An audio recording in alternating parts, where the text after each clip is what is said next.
Tom Kafeero n'abalala be bamu ku batuuze ku kyalo Bukeeka mu disitulikiti y'e Kayunga abeekolamu ekibiina ky'abaliko obulemu n'ekigendererwa eky'okuganyulwa mu nteekateeka ya gavumenti emanyiddwa nga National Special Grant for Persons with Disabilities. Eno gavumenti mweyita okuwa abaliko obulemu ensimbi z'okwekulaakulanya ezitali za kuzzaayo. Ensimbi zino zigendereddwamu okusitula n'okutumbula obwegassi mu baliko obulemu. Okuganyulwa mu nteekateeka eno bano beekolamu ekibiina ky'abantu 5 ne basalawo okubaako kye beekolera okusobola okweggya mu bwavu. Tom Kafeero agamba nti bagezzaako okugoberera buli mutendera ogwetaagisa balabe nga bafuna ssente zino. Netugulawo akawunti zamala okugigulawo ne bagamba kati mulinde message. Tukuuma message tetwagiraba paka na guno bwaka. Emyaka giweze 2. Kati emyaka gikoonye 2 kyokka bagenda okuwulira nti waliwo bannaabwe abalala abazifunako olwo ne basitula kuta okuddamu okuzigobako wabula bafuna bigambo byereere ebibagumya n'okubawa essuubi okuva mu bekikwatako. Nga bagamba bagenda kuwa abaki abalema n'abakadde n'ezo ssente ezo sizirabangako mu kyambaawo. Kati ate olugambo ne lugamba nti baagabirako ebibiina 14 byokka. Kuba ebibiina kwolwo twali bangi okuba mu Lukoola gwa wonna.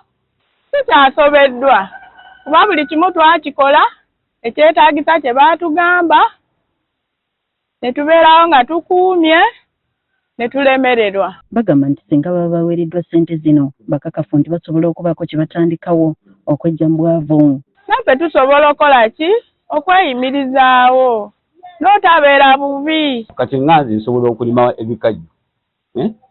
Nsobola okukola buli kimu neesuubuza kati nga bwe musanze wano ngula ebiwempe bino n'entunda. Abaliko obulemu mu kitundu kino abasinga betannanye enteekateeka ya PDM n'emyoga oluvannyuma lw'okutegeeza nga batasobola nsimbi za kuzzaayo mu bbanga ettono.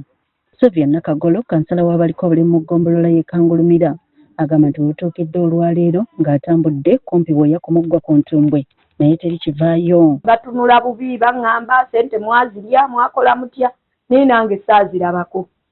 Nengezaako okufolowinga fayiro nengenda paka wa mwami Kafeero nengamba ddayo ewa CDO. CDO naŋŋamba nti fayiro eri ku district.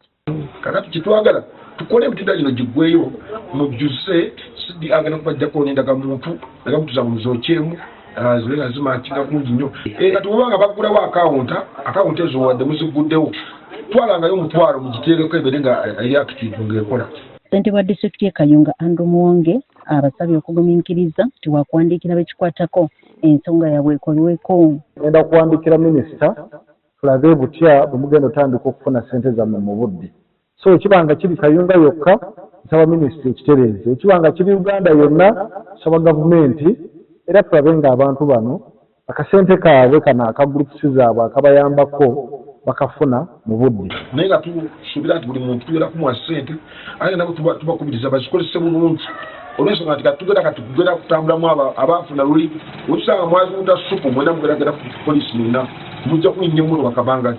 Mu mwaka gw'ebyensimbi 2009-2010 gavumenti yatongoza enteekateeka ya National Special Grant for Persons with Disabilities nga balina okuganyulwa beekolamu ekibiina ky'abantu 5 ku 10 ne baweebwa obukadde bw'ensimbi 5 okusobola okwekulaakulanya.